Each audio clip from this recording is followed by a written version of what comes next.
Keindahan landscape kawah terbentang di kawasan Cagar Alam Gunung Ijen, Kabupaten Banyuwangi, Jawa Timur, begitu memukau mata. Namun, Ijen tidak hanya dikenal karena keindahan alam yang memukau mata dunia, tetapi Ijen juga dikenal sebagai gunung api aktif yang menghasilkan belerang. Mengutip data dari Kementerian ESDM, setidaknya 14 ton belerang berhasil ditambang di kawasan kawah Ijen setiap hari. Keseharian para penambang di kawah Ijen telah dimulai sejak pukul 3 pagi. Di tengah dinginnya Gunung Ijen yang mencapai suhu 10 derajat Celcius, saya dan Sabiudin, salah seorang penambang yang sudah belasan tahun menambang belerang, berjalan perlahan menembus gelapnya malam. Sebagian besar perjalanan didominasi jalur menanjak, sebab kami berangkat dari ketinggian 1800 mdpl menuju 2400 meter di atas permukaan laut.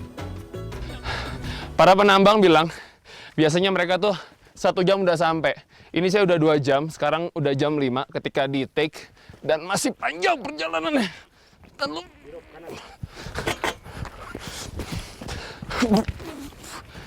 Ya ampun. Bentar Pak, bentar Pak. Aduh, tenaga habis. Tenaga habis. Belum nambang, tapi tenaga udah terkuras. Nanjaknya itu loh. Ini salah satu episode hari menjadi paling dahsyat. 3 jam berlalu, akhirnya saya berhasil tiba di puncak Gunung Ijen.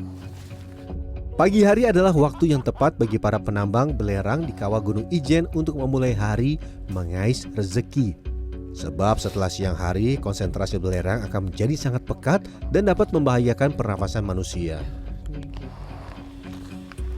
Ini harus pakai, karena di dalam belerangnya kenceng banget. Dan saya akan ada di tengah belerang. Di sini saja ini udah mulai kenceng. Kita siap-siap. Oke Pak deh, saya mau yang itu ya. Untuk mendapatkan belerang, saya dan para penambang harus turun ke bagian tenggara danau kawah Ijen sejauh 1 km. Saya harus berhati-hati ketika menyusuri jalan setapak ini. Satu langkah salah, nyawa taruhannya. Saya masih jauh. Setelah 30 menit akhirnya saya tiba di titik penambangan. Alat untuk mengambil belerang sangat sederhana, hanya sebuah linggis berukuran panjang. Dalam bentuk gas, menghirupnya dapat mengakibatkan berbagai masalah kesehatan, mulai dari sesak nafas, mual, pusing, hingga kehilangan kesadaran, terutama orang yang memiliki riwayat asma.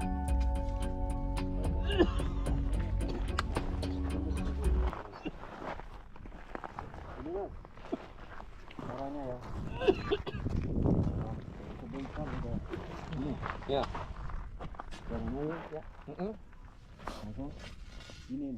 Oh, siap. Oh, di bawah ini ada belerang. Iya, belerang. Total ada 300 penambang yang setiap hari bergantian menambang belerang di tengah tebalnya kepulan asap sulfur yang membumbung. Cepetan. Asap. Ya. Wah, hangat, Rek.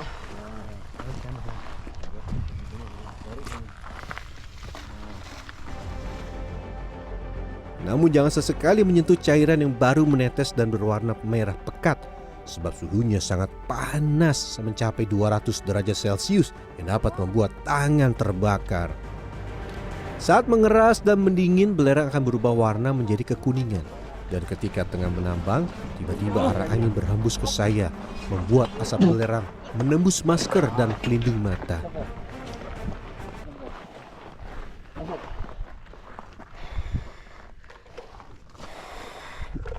Padahal saya udah dikasih tahu kalau misalkan kita mau ngambil itu belakangnya arah angin biar nggak langsung masuk ke muka, tapi tetap aja dia nembus masih.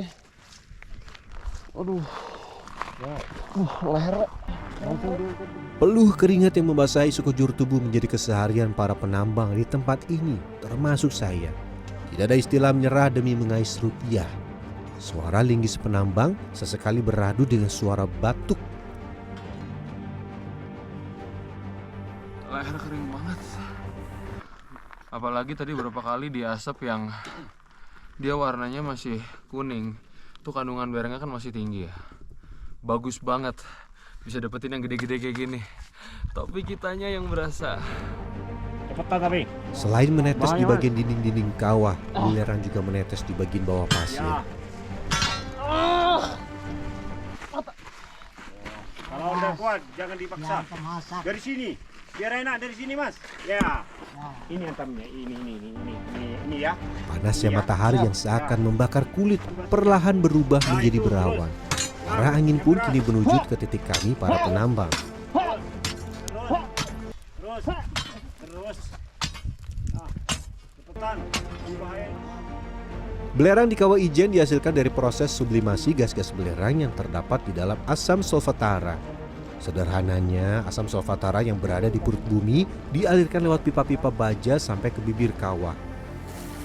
Dan ketika asap yang sangat panas mengenai udara yang lebih dingin di luar, asap mengembunkan cairan belerang yang menetes dari pipa.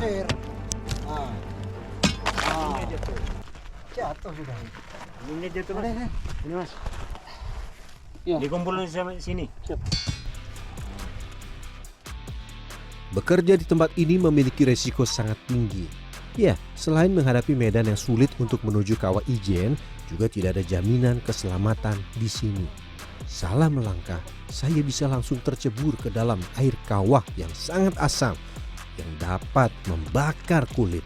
Ya itu mikul karena kena asap jalannya tidak kelihatan, kepleset jatuh ke danau itu. Ya itu sepupu saya itu. Sampai sekarang berhenti kerja. Bobot bongkahan belerang bervariasi dari yang berukuran serpihan hingga puluhan kilogram seperti yang saya bawa.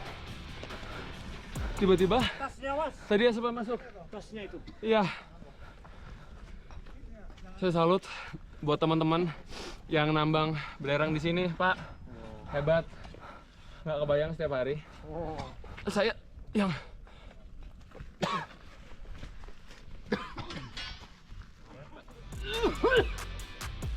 Tidak terbayang bagaimana para penambang yang harus bekerja sejak dini hari hingga siang tanpa masker, kacamata, atau pelindung yang memadai. Harga penyaring atau filter untuk masker yang tergolong mahal membuat para penambang memilih menggantinya dengan kain yang telah dibasahi oleh air untuk mencegah asap belerang terhirup. Apakah hanya asap belerang saja yang berbahaya di tempat ini? Sayangnya tidak. Bagi para penambang, gas beracun yang ada di dasar kawah jauh lebih menakutkan. Ciri-cirinya, gelembung akan muncul dari dalam danau yang berisi gas sulfur dan karbon dioksida pekat.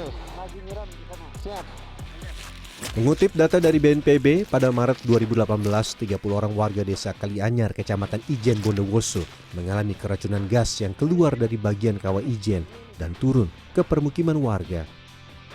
Tidak ada yang tahu kapan sewaktu-waktu gas beracun muncul kembali dan naik ke permukaan. Ya, Amit Anal Iya. Ibrahim Indale. Tiba-tiba belebok-belebok gas naik. Kita gimana Pak sekarang yang di sini? Ya kalau bisa ya lari. Kalau bisa, kalau tidak bisa ya tidak tahu dah. Tergantung yang maha kuasa. Gitu. Karena tidak tahu kan munculnya itu tidak tahu. Itu sekali muncul langsung itu. Pipa-pipa dengan panjang ratusan meter yang mengalirkan asap belerang juga harus dijaga. Walau suhu asap belerang sudah turun dari 700 derajat Celcius di dalam gunung menjadi 200 derajat Celcius di bibir kawah, pada siang hari suhunya bisa bertambah dan mampu meledakkan pipa yang tepat berada di depan kami. Ah, gelap. Gimana rasanya? bentar. Boleh. Kalau ndak mampu Ekspresi turun. boleh. mata langsung berasa merah nih. Langsung merah ini mata tuh. Saya nggak berani megang, takutnya perih. Sama, masnya juga, mas kameramen. Aman bro, aman bro. Mata merah ya. Sama. Menambang memang sulit, namun menjadi penjaga suhu puluhan pipa belerang ternyata tidak kalah rumit. Perawatannya nomor satu memang kita harus ada air. Soalnya kan suhunya tinggi di sini. Salah satunya itu pakai air. Terus yang kedua harus siap besi yang panjang buat bersihin yang di dalam pipa itu kan banyak batu, kadang kotor-kotoran itu dah kita Setiap hari, petugas akan melakukan penyiraman air ke pipa-pipa, terutama pada musim panas. Bila tidak, pipa bisa saja terbakar dan membuat belerang cair tidak lagi keluar dari ujung pipa. Mengutip dari Lembaga Ilmu Pengetahuan Indonesia, gas belerang berbau sangat tajam. Saat belerang terkena panas tinggi, maka teroksidasi menjadi gas SO2. Gas ini begitu berbahaya dan beracun. Bila terkena mata dan kulit, dapat menyebabkan iritasi. Dan bila terhirup, maka dapat merusak pernafasan. Beruntung hari ini tidak ada pipa yang pecah. Dalam sehari, seorang penambang bisa mengumpulkan sampai ratusan kilogram bongkahan belerang. Dan seluruh hasil tambang dibawa dengan pikulan sederhana yang dibuat dari rotan dan juga bambu. Ada jalan turun, berarti ada jalan menanjak. Rata-rata para penambang di tempat ini mengangkut 60-100 kg belerang di atas pundak mereka. Kata bapaknya nggak boleh bawa banyak-banyak karena resikonya saya bisa jatuh. Bener-bener nyawa taruhannya. Jadi saya diminta bawanya paling sekitar 20-an kilogram dulu. Para penambang di tempat ini memiliki ciri tersendiri, yaitu identik dengan sebutan pundak tebal. Ya, pundak mereka menjadi tebal boleh saya karena pegang, Pak? iritasi kulit memikul hasil tambang dalam jangka waktu yang panjang. Kiri kanan sama kerasnya. Udah. Mungkin kalau yang suka main gitar familiar dengan tangan yang kapalan ya. Ini pundaknya yang kapalan. Semuanya begini rata-rata di sini. Dan tiba-tiba hujan turun dengan lebat. Jalanan jadi amat sangat licin. Saya berjalan begitu lambat karena saya tidak ingin menjadi korban terjatuh dari ketinggian dan menghantam bebatuan. Aduh tangan sampai sakit gara-gara tadi nombak sampai puluhan mungkin ratusan kali nombak di berbagai tempat. Tangan sampai saya nggak buat ini sampai gemeteran. Aduh. Nyali saya seketika menciut membayangkan apa yang bisa terjadi bila saya salah langkah. Namun berhenti juga tidak bisa jadi pilihan. Asap belerang yang semakin pekat keluar dari bibir kawah dan gas beracun yang bisa saja naik sewaktu-waktu memaksa kedua kaki saya yang sudah lelah untuk terus melangkah. Total, saya membutuhkan waktu lebih dari 1 jam naik ke bagian atas Gunung Ijen. Kami kembali menyusuri jalan menurun menuju pos Paltuding, tempat para penambang menjual hasil belerang mereka. Setiap kilogram belerang dihargai Rp1.250.